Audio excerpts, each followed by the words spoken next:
তোমার চোখের অশ্রুর মাধ্যমে তোমার হৃদয়ের সকল আবর্জনা ধুয়ে যাবে, নয়তো তোমার উপর আল্লাহ এই যন্ত্রণা প্রেরণ করতেন না, তোমার অশ্রু ছড়াতেন না।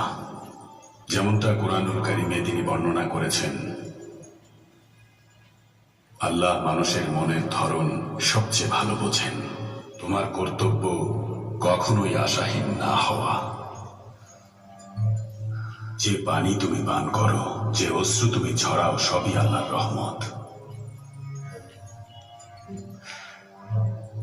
আপনার কথা আমার হৃদয়কে শান্ত করেছে। প্রতি ফোঁটা অশ্রুর মধ্যে আমি নিজেকে খুঁজে পাচ্ছি। দয়া করে আমাকে বলুন, আপনার দিন সম্পর্কে আমাকে আরো জানান।